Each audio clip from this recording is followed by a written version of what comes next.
Mahkamah Konstitusi memutuskan pemerintah harus menggratiskan biaya pendidikan dasar dari SD hingga SMP, baik di sekolah negeri maupun sekolah swasta.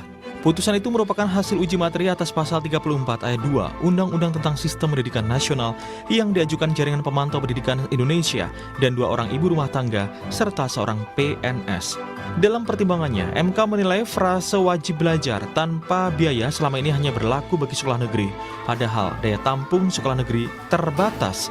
Akibatnya, ada kesenjangan akses ke pendidikan dasar.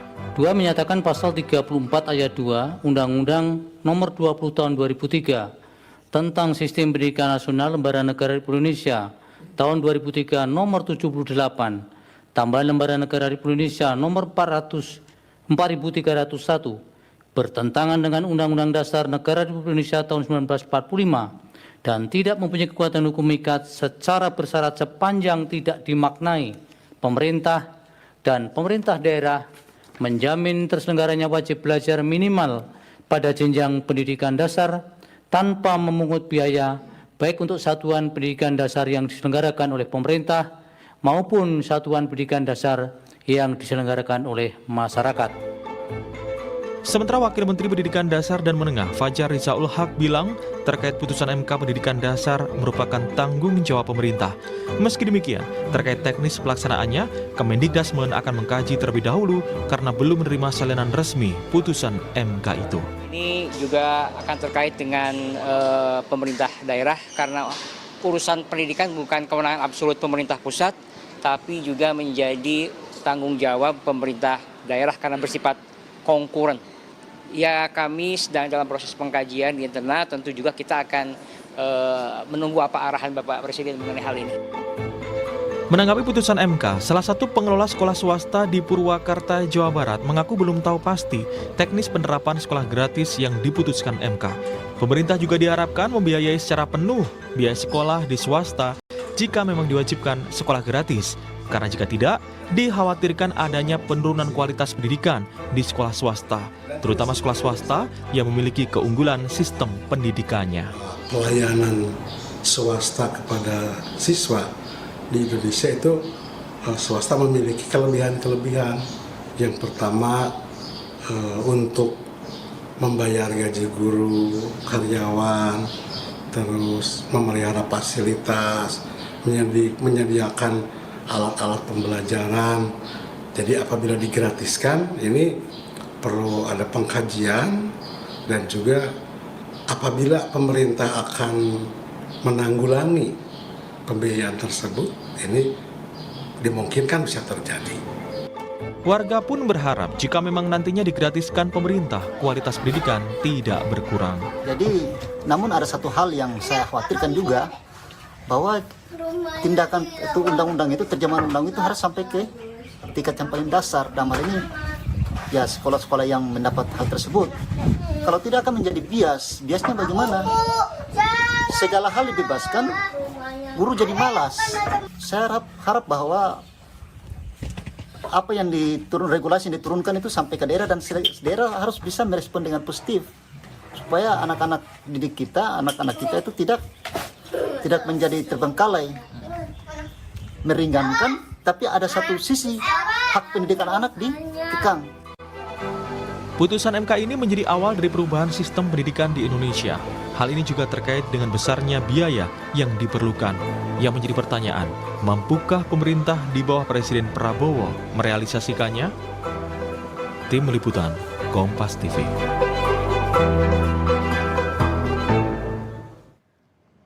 Saudara, putusan Mahkamah Konstitusi yang menggratiskan biaya sekolah negeri dan swasta menuai sorotan. Pendidikan dasar memang merupakan tanggung jawab pemerintah. Tetapi putusan MK ini berkaitan dengan besarnya anggaran yang dibutuhkan dan pengaruh kualitas pendidikan yang dihasilkan, terutama di sekolah swasta. Yang menjadi pertanyaan selanjutnya, mampukah pemerintah merealisasikannya?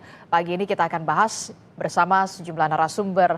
Saya melalui sambungan daring sudah hadir pakar pendidikan sekaligus Wakil Rektor 1 Universitas Negeri Surabaya atau UNESA, Pak Martadi, dan juga ada Wakil Ketua Komisi 10 DPR dari fraksi PDI Perjuangan, ada Bu Mai Esti Wijayanti. Selamat pagi Pak Martadi dan juga Bu Esti.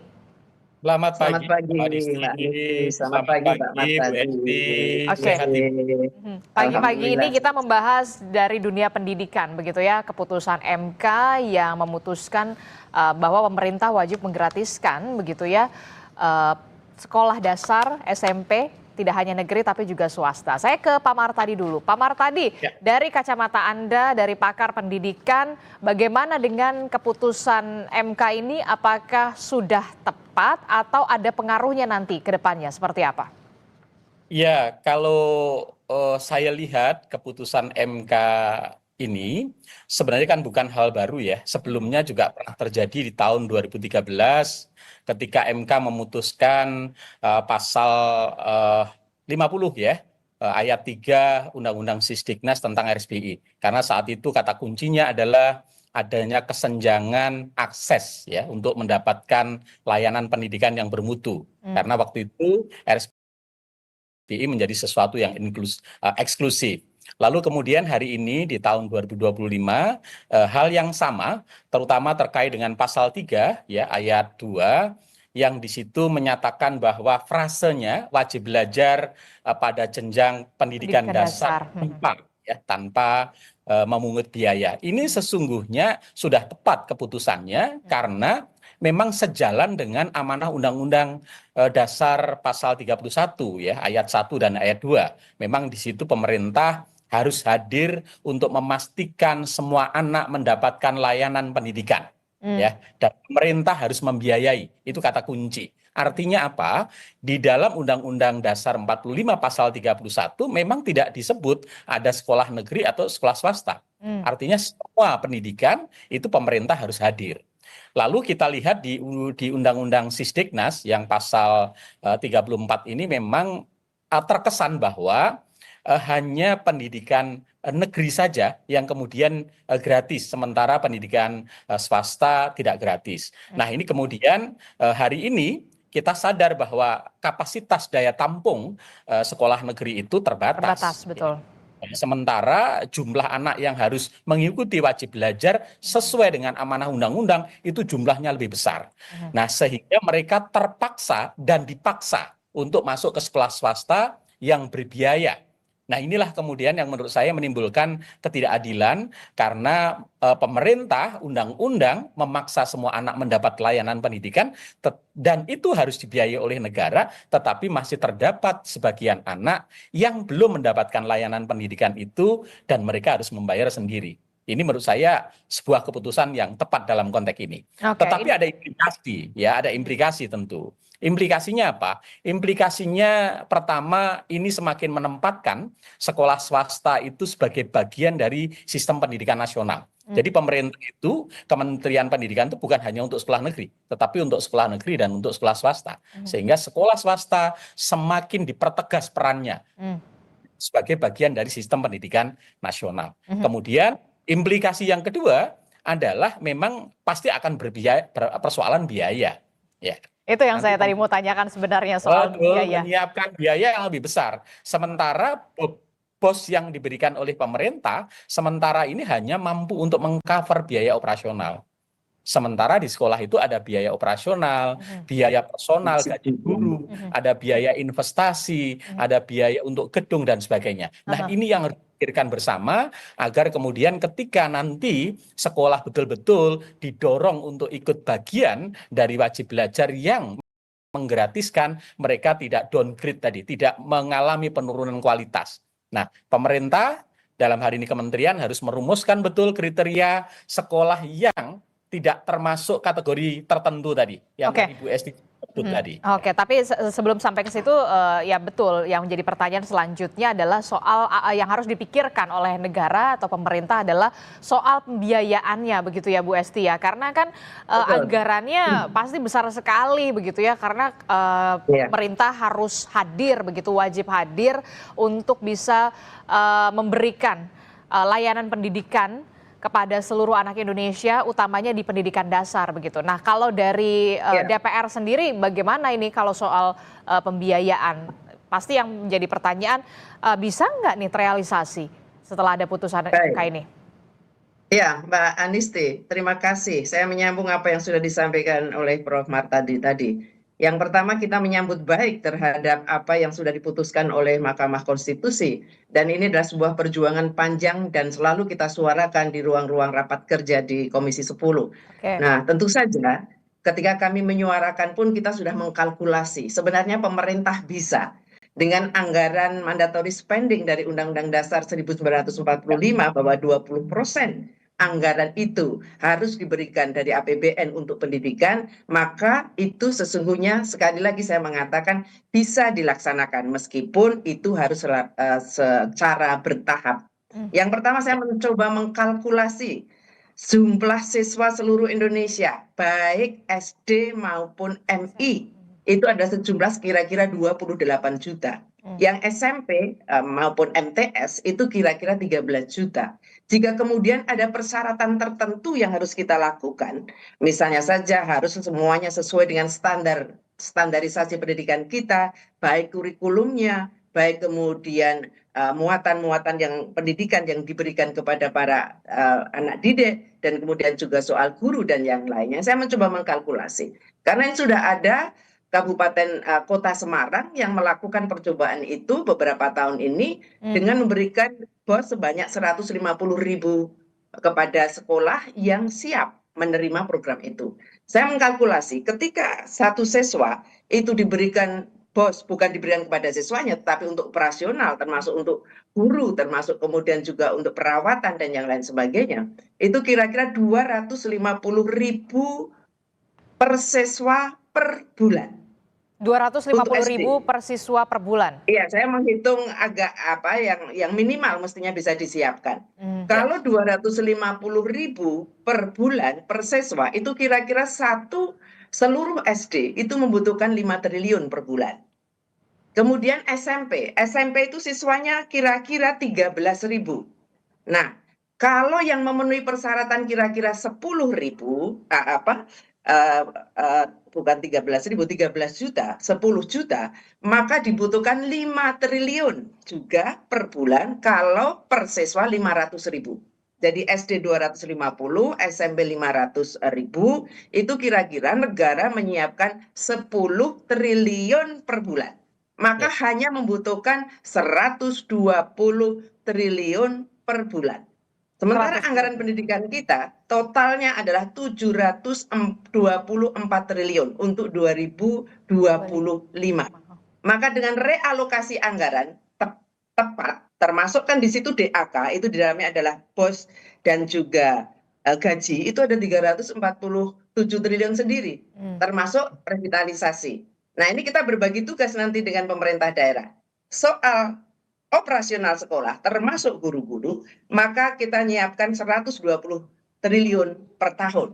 Nah, tetapi untuk perawatan sekolah misalnya atau perbaikan revitalisasi sekolah itu dilakukan oleh pemerintah daerah sesuai dengan kewenangannya. Sangat cukup, sangat cukup. Karena memang ada beberapa split anggaran, alokasi anggaran yang kita rasa selama ini memang belum tepat. Hanya kemudian kita harus memikirkan, swasta ini kan mayoritas gurunya tidak digaji oleh pemerintah selama ini. Maka ada pemikiran swasta harus dinaikkan bosnya atau biaya per bulannya dibandingkan dari negeri. Tapi ini sekolah swasta yang mana dulu? Ini kan sekolah swasta ada grade-nya juga, Bu Esti. Yes, itu yang mau saya sampaikan. Bahwa swasta yang sudah mandiri, biarkan sekolah ini tetap mandiri. Dan kemudian juga ada pilihan bagi sekolah swasta, ikut bergabung bersama untuk mengikuti program pemerintah atau kemudian mereka memutuskan untuk tidak. Kalau untuk tidak tentu saja tidak bisa kita paksakan. Tidak bisa kita paksakan, setidaknya negara sudah mencoba menyampaikan ini kami akan fasilitasi. Nah, tapi kalau kemudian swasta mengatakan maaf kami tidak bisa ikut bergabung dengan program ini karena kami sudah mandiri, itu pun dilindungi oleh undang-undang karena yang dari masyarakat pun diperbolehkan untuk tetap memberikan sumbangsihnya di dunia pendidikan kita. Begitu, Mbak. Oke, sudah dapat poinnya. Jadi untuk sekolah swasta yang mandiri ada pilihan mau ikut program pemerintah begitu ya, kemudian digratiskan atau kemudian benar-benar mandiri seluruhnya begitu ya? Ya, saya kira ada poin-poin yang kemudian memang harus kita diskusikan lebih lanjut. Mandiri atau hanya mendapatkan 100% mandiri atau bos yang kemudian tentu akan berbeda dengan yang harus kita berikan kepada sekolah-sekolah yang bersiap bergabung untuk program sekolah gratis pendidikan dasar. Begitu, Mbak. Oke, bagaimana Pak Martadi melihat penjelasan dari Bu Esti tadi? Kira-kira ada sekolah swasta yang memang benar-benar mandiri begitu ya, jadi diberikan pilihan kalau mau ikut boleh, kalau tidak apa-apa begitu. Apakah nanti yang mungkin ada juga pertanyaan nanti, wah nanti jangan-jangan ada kualitas pendidikannya yang berbeda nih. Biasanya kualitasnya di sini, kemudian nanti ada yang digratiskan, mungkin ada kekhawatiran juga akan penurunan atau downgrade kualitas begitu. Apa yang bisa difikirkan atau seperti apa nantinya kira-kira menurut Anda dari pakar pendidikan Pak Martadi? Ya, tadi betul yang disampaikan Bu Esti ya, bahwa di keputusan MK itu kan tidak berlaku untuk semua sekolah swasta. Oke. Sekolah-sekolah swasta dalam kategori tertentu masih dimungkinkan untuk bisa menarik. Tadi disebut dengan istilah sekolah swasta yang mandiri. Memang PR-nya kita yang harus diformulasikan adalah sekolah swasta disebut mandiri itu seperti apa?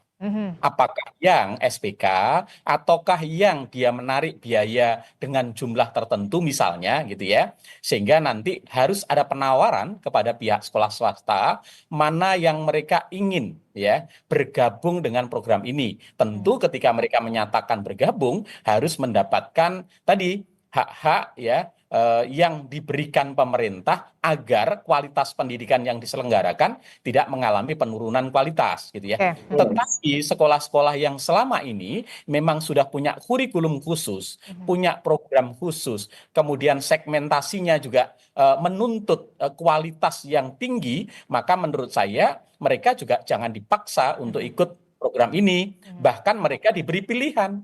Kalau misalnya mereka tidak mau menerima biaya sama sekali, juga tidak ada masalah. Anggaran itu nanti bisa diberikan untuk sekolah yang lebih membutuhkan. Tapi sebaliknya bisa saja saya menerima hanya BOS saja, tapi untuk insentif guru atau untuk biaya investasi terkait bangunan dan sebagainya, mereka tidak diberikan dari pemerintah. Saya pikir tidak ada masalah. Karena keputusan MK ini ada ruang fleksibilitas pilihan bagi sekolah ya, karena juga tampaknya MK tahu betul bahwa kemampuan pemerintah juga sangat terbatas kalau harus mengcover seluruh sekolah pendidikan. Apalagi ini Mbak Disti catatan kita bahwa di Undang-Undang Sisdiknas yang baru nanti yang disebut pendidikan dasar itu bukan hanya SD dan SMP. Tapi PAUD itu akan masuk di pendidikan dasar, maka jumlah PAUD yang sekian besar itu juga harus dikalkulasi betul. Anggarannya nambah lagi dong ya berarti kan. Anggarannya dan sebagainya. Tapi Bu Esti tadi sangat bagus sekali ya, beliau mengatakan bahwa anggaran kita cukup. Problemnya adalah bagaimana kita memilih prioritas yang harus diberikan, yang kedua tepat sasar dan efisien. Saya yakin kalau nanti anggaran pendidikan itu betul-betul dikelola dengan tepat ya, sasar, kemudian efisien, saya yakin apa yang diamanahkan oleh keputusan MK ini bisa direalisasikan meskipun bertahap gitu ya. Kemudian untuk daerah juga perlu kita dorong karena kita sadar bahwa beberapa pemerintah daerah yang tadi dicontohkan, Semarang, Surabaya, Kediri itu punya APBD yang cukup besar dan mereka juga memberikan bantuan biaya operasional daerah BOPDA selain BOS. Kalkulasinya mirip yang disampaikan Bu Esti tadi, kurang lebih sekitar 2,5 jutaan lah per tahun per anak untuk SD. Yang SMP besar sedikit. Itu belum termasuk nanti untuk investasi, termasuk untuk biaya gaji guru. Kalau gaji guru bisa dibantu melalui sertifikasi guru, ya, saya pikir itu akan sangat terbantu. Termasuk juga mungkin Bu Esti perlu dipikirkan. Guru-guru P3K itu kan selama ini hanya ditempatkan di sekolah negeri. Ya. Apakah dengan pola ini nanti guru P3K yang digaji sangat dimungkinkan untuk ditempatkan di sekolah swasta sehingga bisa semakin lebih memudahkan dan menguntungkan untuk sekolah swasta. Gimana Bu Esti dengan saran dari Pak Martadi tadi soal guru P3K dimungkinkan tidak untuk juga di sekolah swasta begitu kan selama ini di sekolah negeri? Iya, keputusan pada periode ini kan memang P3K diperbolehkan untuk tetap bisa mengajar di swasta karena swasta memang diberi ruang untuk kemudian para gurunya mendaftarkan untuk menjadi P3K atau ASN begitu. Tetapi memang kemudian masih belum terdistribusi dengan baik. Artinya begini, selama ini kan soal guru ini sudah banyak yang pensiun, tetapi tidak ada pengisian. Ya, Mungkin untuk memenuhi sekolah-sekolah negeri saja kita mungkin belum bisa memenuhi sepenuhnya. Nah, sekarang yang terpenting yang perlu kita pikirkan, ketika sekolah swasta itu masih banyak atau mayoritas guru-gurunya belum didanai oleh APBN kita, maka itulah ruang yang tadi saya katakan. Perlu dipikirkan, bosnya yang swasta harus lebih besar daripada bos negeri dengan mempertimbangkan salah satu indikatornya adalah jumlah guru dan guru yang tidak masuk dalam kategori ASN yang memang harus dibiayai melalui dana BOS ketika kita tidak diperbolehkan untuk menarik dari siswa karena itu keputusan Mahkamah Konstitusi. Kita memang perlu regulasi turunan yang mendalam. Maka kalau kemudian Pak Wakil Menteri mengatakan bahwa ini perlu ada diskusi panjang untuk kemudian lebih detail, ya memang harus begitu. Termasuk di dalam rancangan undang-undang Sisdiknas nanti kita akan coba masukkan. Ini kan baru dalam rangka mau revisi. Ketika mengatakan wajib belajar 13 tahun, tetapi kalau kemudian di dalam undang-undang Sisdiknas kita putuskan bahwa yang gratis sama sekali itu misalnya dari TK sampai dengan SMP itu bisa saja, tidak harus kemudian 13 tahun sampai lulus SMA, karena pasti kemampuan negara belum siap untuk itu. Maka berjenjang, kemudian kita mencoba tidak langsung 100% kita laksanakan, kita melakukan tahapan-tahapan, apakah dipilih per tahap dulu, SD dulu semua. Dengan catatan begini, ketika sudah menyatakan ini gratis, tidak boleh lagi itu ada tarikan-tarikan untuk membeli LKS, tarikan-tarikan untuk... Nah itu dia yang di lapangan gimana tuh kan kenyataannya harus... Ya, tarikan-tarikan untuk pelepasan Bu Esti, siswa. ini Itu yang rame. harus clear, tidak boleh ada. Sehingga masyarakat tidak perlu bertanya, uangnya mau dikemanakan ya? Tidak. Maka besaran anggarannya pun tidak boleh minimalis. Tetapi besaran anggaran yang tetap bisa memberikan jaminan mutu minimal sesuai standar pelayanan minimal yang kita berikan di dunia pendidikan kita. Jadi kekhawatiran untuk penurunan mutu itu yang perlu kita jawab. Jawabannya apa? Ya anggarannya jangan terlalu kecil, tetapi juga diikuti dengan pengawasan. Ini yang penting. Pengawasan bahwa uang ini akan digunakan benar-benar sesuai dengan peraturan yang yang ada dan kemudian dipertanggungjawabkan secara jelas dan pengawasan oleh yang namanya pengawas sekolah untuk penjaminan mutu kan juga ada. Itu harus melihat secara keseluruhan, secara rutin untuk melihat bagaimana kualitas sekolah-sekolah tersebut, bagaimana standar pendidikannya tercapai atau tidak. Oke, saya sepakat sama Bu Esti, pengawasannya benar-benar harus ekstra ketat karena ini tidak main-main begitu ya. Saya sih sepakatnya ini dilakukan secara bertahap dulu lah, begitu jangan sampai semuanya dulu semuanya langsung SMP, SD, bahkan TK atau PAUD begitu ya. Berjenjang saja dulu, dilihat dulu begitu ya. Jangan sampai kemudian sudah judulnya gratis tapi ternyata kenyataannya masih ada iuran inilah, pungutan inilah, kan itu yang kemudian jadi pertanyaan juga pasti di masyarakat. Pak Martadi. Ya, itu harus kita pastikan, Mbak. Kita harus pastikan tidak ada iuran-iuran lagi setelah semua kemudian dipenuhi oleh pemerintah melalui perhitungan BOS yang sesuai. Oke, Pak Martadi. Ya, saya pikir betul ya. Jadi sekali lagi tantangan kita ketika nanti pertama adalah komitmen ya. Komitmen anggaran yang menjadi amanah undang-undang 20% harus clear ya. Itu harus dijalankan baik di tingkat pemerintah pusat sampai di daerah. Karena selama ini kan tidak semua daerah itu mampu memenuhi itu. Yang kedua adalah prioritas, sehingga anggaran yang terbatas tadi harus betul-betul bisa dialokasikan kepada sekolah-sekolah untuk memenuhi ya kebutuhan bukan minimal, tetapi kebutuhan yang relatif bisa memastikan pendidikan yang bermutu. Karena hari ini isunya bukan orang tua itu bukan sekedar anak sekolah, tetapi sekolah yang bermutu gitu ya. Maka itu yang dipikirkan. Nanti dihitung betul ketika pendidikan yang bermutu sesuai dengan standar nasional itu biaya operasional cost-nya berapa, biaya gurunya berapa, biaya investasinya berapa, itulah yang harus dialokasikan. Tidak harus semua sekolah dulu, tetapi penting dipikirkan mana sekolah-sekolah yang sudah mandiri dulu, jangan menjadi prioritas. Mana sekolah-sekolah yang harus betul-betul dialokasikan dalam waktu dekat, tetapi dipenuhi dengan penuh. ya, sehingga kita bisa memastikan layanan pendidikan di sekolah itu sesuai dengan standar nasional, ya. Ya Ya, itu sesuai dengan penting standar tadi, nasional saya karena kan ya kita lihat ya, saja standar beda lah pendidikan sekolah-sekolah di kota-kota besar dengan sekolah-sekolah di perbatasan, sekolah-sekolah di pedalaman, bahkan kita merasa sedih ketika fasilitasnya kok seperti ini begitu. Apakah mereka merasa aman atau nyaman bisa menempuh pendidikan, itu yang kemudian juga harus difikirkan begitu Pak Martadi dan juga Bu Esti.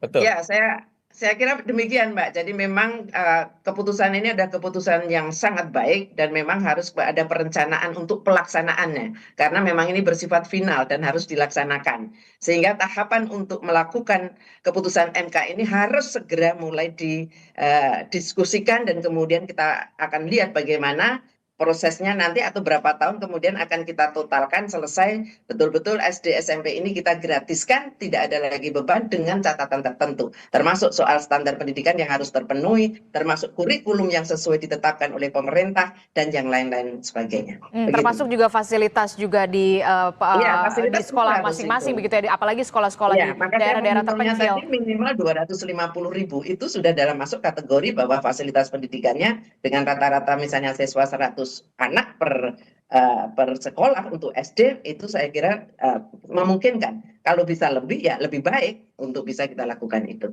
Oke, itu artinya dalam waktu dekat akan segera melakukan rapat kerja bersama dengan Kemendikdasmen untuk membahas ini secara detail, mekanismenya akan seperti apa ke depannya. Pasti. Ya, Komisi 10 sudah merencanakan minggu pertama kita masuk di masa sidang berikutnya ini, kita akan segera mengundang Kemendikdasmen. Karena ada isu-isu krusial, tentu saja yang utama adalah mengenai keputusan Mahkamah Konstitusi. Dan saya kira Dikdasmen juga sudah mulai melakukan perencanaan untuk kemudian berhitung berapa kebutuhan yang harus disiapkan dari APBN kita untuk kemudian itu bisa terlaksana dengan baik, dengan tahapan-tahapan yang kemudian bisa kita lakukan sesuai dengan kemampuan fiskal kita, begitu. Termasuk juga saya titip soal kesejahteraan guru dan juga para pendidik begitu ya, Bu Esti. Terakhir Pak Martadi, apa yang kemudian bisa disampaikan oleh Bu Esti begitu ya, nanti akan ada rapat kerja juga bersama dengan Kemendikdasmen. Apa kira-kira yang menjadi tantangan ke depannya dalam beberapa poin jangka pendek dan juga jangka panjang ketika memang keputusan MK ini akan segera direalisasi secepatnya?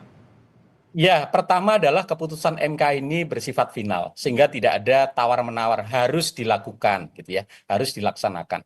Kemudian yang kedua, ketika ini dilaksanakan tentu membutuhkan ya regulasi turunan dari keputusan MK ini agar nanti di lapangan itu betul-betul bisa berjalan dengan baik. Ada beberapa tantangan tadi. Pertama adalah terkait kemampuan fiskal yang ada di kementerian maupun di pemerintah. Ini harus dialokasikan betul, dihitung betul ya, sehingga di tahun ini juga kita bisa mapping sekolah-sekolah yang prioritas untuk dilibatkan dalam program ini, sehingga betul-betul nanti tahun ini jalan betul, kemudian orang tua merasakan bahwa MK keputusan ini betul-betul bisa memudahkan dan meringankan mereka untuk mendapatkan layanan pendidikan. Yang tidak kalah penting tadi menurut saya yang harus dikawal adalah bahwa sekolah swasta itu bukan hanya membutuhkan biaya operasional, tetapi ada biaya personal, ada biaya untuk investasi, ada biaya untuk sarana dan sebagainya. Sehingga nanti pembiayaannya kalau mereka memang dilibatkan dan mau terlibat harus dipikirkan, tidak sama dengan bos yang diberikan selama ini. Yang kedua, pemerintah daerah harus hadir, ikut terlibat. Karena pemerintah daerah yang mampu, mereka juga punya cukup alokasi anggaran untuk itu. Nah, lalu yang ketiga, sekolah swasta juga harus mulai dilibatkan dalam bagian dari sistem SPMB yang zonasi ini. Jadi bukan hanya SPMB zonasi itu hanya untuk sekolah negeri, tapi sekolah swasta ini juga menjadi bagian karena mereka sudah semi negeri nih, karena hanya statusnya saja swasta, tapi operasionalnya, layanannya, pembiayaannya sudah sama dengan negeri, termasuk kualitasnya. Sehingga tidak lagi di setiap tahun kita selalu disibukkan dan diributkan dengan problem yang sama, apa? Terkaitan penerimaan siswa baru. P3K juga harus dialokasikan untuk sekolah-sekolah swasta yang mau terlibat, termasuk harus dipastikan sertifikasi guru ya dalam jabatan baik sekolah negeri maupun swasta juga harus dikawal sehingga mereka di sekolah swasta pun mereka akan mendapatkan gaji yang cukup ya ketika mereka memang melayani anak-anak bangsa ini. Saya kira poin-poin itu yang perlu dipikirkan Mbak Adisti. Upah yang cukup dan juga layak pastinya ya, Pak Mar pasti. tadi ya. Pak Mar tadi dari kacamata Anda di dunia pendidikan, apakah kemudian dana BOS ini memang sudah tepat sasaran begitu setelah memang nanti akan ada realisasi keputusan MK yang baru ini? Ya tentu dana BOS ini kan harus dialokasikan untuk semua anak tanpa terkecuali. Ya. Tapi sekarang kan di lapangan ada beberapa sekolah dalam kategori tertentu yang Bu Esti sebut dengan mandiri itu tidak mau menerima dana BOS. Ya. Karena memang mereka merasa dengan dana BOS yang tidak terlalu besar itu kemudian cukup ribet dari sisi administrasi sehingga mereka nggak mau menerima. Nah ini saya pikir harus dialokasikan ke sekolah-sekolah yang lebih membutuhkan. Biarlah sekolah-sekolah SPK, sekolah-sekolah internasional, sekolah-sekolah yang sudah mandiri, biarlah mereka punya segmen khusus. Orang tua juga tidak keberatan untuk membayar biaya pendidikan anaknya. Saya pikir nggak ada masalah. Yang terpenting mereka juga jangan kemudian kita lepas, tetap menjadi bagian dari sistem pendidikan nasional kita, sehingga disparitas mutu sekolah di Indonesia itu juga tidak terlalu terjadi. Karena selama ini kan muncul ke sekolah yang eksklusif dan sekolah yang tidak eksklusif dan sebagainya. Saya kira itu Mbak Adisti. Termasuk juga soal realisasi ini nanti kemungkinan akan bertahap dulu begitu. Anda setuju soal itu juga, Pak Mar tadi? Tampaknya iya, karena kalau menghitung fiskal, kemudian tadi sudah disampaikan oleh Bu Esti ya, tampaknya kan memang belum akan mampu mengcover seluruh biaya operasional itu. Nah oleh sebab itu, toh di dalam keputusan MK juga tidak mewajibkan semua sekolah harus di-cover, tetapi sekolah-sekolah dalam kategori tertentu boleh untuk tetap menarik biaya. Ya, saya pikir nanti ada beberapa skema yang sekolah swasta full ikut program ini bisa di-cover penuh, ada sekolah yang tidak sepenuhnya masuk di program ini, mereka masih boleh menarik sebagian, dan sekolah yang benar-benar mandiri. Saya pikir ini menjadi salah satu pilihan-pilihan untuk mengatasi keterbatasan anggaran, kemudian prioritas yang harus dialokasikan, jumlah siswa yang harus diberikan biaya juga cukup besar, dan bertahap nanti harapannya dengan kemampuan fiskal negara yang semakin besar, semua sekolah bisa tercover seperti yang kita harapkan semua. Tidak ada lagi sekolah swasta dan negeri, dikotomi itu, semua anak Indonesia dimanapun dia bersekolah, dia berhak mendapatkan layanan pendidikan yang layak dan pemerintah hadir membiayai. Oke, Pak Mar tadi. Terakhir Bu Esti, silakan. Iya, kami berharap memang keputusan Mahkamah Konstitusi ini akan secara bertahap tetapi secepat mungkin bisa kita laksanakan secara keseluruhan dengan kajian mendalam, penghitungan kalkulasi fiskal, dan kemudian regulasi-regulasi turunan yang harus segera bisa kita laksanakan. Karena ini adalah bagian dari sebuah komitmen kebangsaan kita yang memang sudah dituangkan di dalam Undang-Undang Dasar 45 maupun di dalam Undang-Undang Sisdiknas. Tentu ini akan semakin kita perjelas sebagai anggota DPR RI Komisi 10, nanti di dalam rancangan Undang-Undang Sisdiknas akan kita pertegas bagaimana negara ini benar-benar akan melaksanakan apa yang sudah dituangkan di dalam keputusan Mahkamah Konstitusi, memberikan pendidikan yang bermutu dan berkeadilan untuk semua, dan tidak ada seorang anak pun yang putus sekolah karena persoalan pembiayaan, karena negara menjamin dan untuk membiayai setidaknya sampai lulus sekolah menengah pertama. Ini harapan kami, dan kami meyakini bahwa ini akan kita bisa lakukan dengan baik ketika kita memperhitungkan ini dengan cermat. Anggaran APBN kita pasti mampu untuk membiayai soal itu dengan ketentuan-ketentuan yang berlaku. Demikian, Mbak. Oke, kita harapkan nggak apa-apa bertahap dulu, yang penting semuanya berjalan dengan lancar begitu ya, dan juga baik, tepat sasaran pastinya, termasuk juga soal pengawasannya juga kami titip juga Bu Esti dan juga teman-teman di DPR begitu ya, karena ini menyangkut uang rakyat yang kemudian juga dikembalikan lagi kepada rakyat untuk bisa kemudian anak-anak Indonesia mendapatkan akses pendidikan yang layak dan juga fasilitas pendidikan yang layak, karena semua anak-anak Indonesia ini harus tetap menempuh pendidikan yang bermutu untuk menciptakan Indonesia emas di 2045. Terima kasih Bu Esti, Pak Martadi telah bergabung bersama kami. Sehat selalu. Assalamualaikum warahmatullahi wabarakatuh. Salam hormat.